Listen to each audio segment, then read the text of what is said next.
झटपट बनीजिव देखंतु केते सुंदर देखाउची हेल्दी भी आउ खाइबा को टेस्टी भी।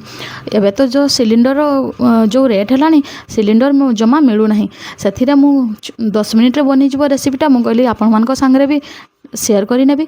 2 कप चाउल को मु पानी रे बतुरी दी आधा घंटा छाड़ी देली से जो भी परिबा घरे थिबो से परिबा को नहीं आपण छोट छोट काटी देबे। मोर परिबा सब गाजर बीन्स फूलकोबी आलू आउ अल्प टिके पनीर अच्छी मटर छुई अच्छी से सब को मु काटी साइड रे रखिनेली।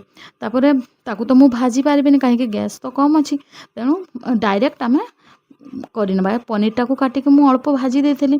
तापर कुकर बसई मु तेलटा दे से सब खाड़ा मसला जमती जीरा लवंग गुजराती डालचीनी सब मुझे देती। पियाज पकईदी पियाजटा अल्प भाजला पर अदा रसुण पेस्ट पकईदेली कंचा बास्ना चलीगला से सब कंचा परिबा देती।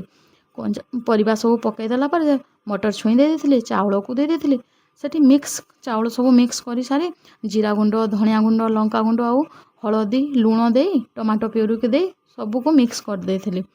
तापर एठी मु गुटे चामच बिरयानी मसाला दे देती। तापर 2 कप चाउल रे 4 कप आप पानी देवे तो बिरयानी बिल्कुल चिपकबनी आउ खिला खिला हेब।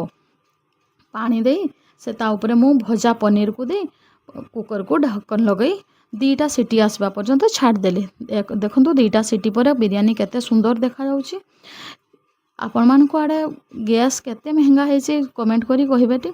ये देखो तो बिरयानी टिके छाड़ी की मु काढ़ली बिरयानी पूरा खिला खिला है गोटे भी भांगी नहीं कि किसी नहीं। ता सांगरे मु पांपड़ और रायता को सर्व कर देती।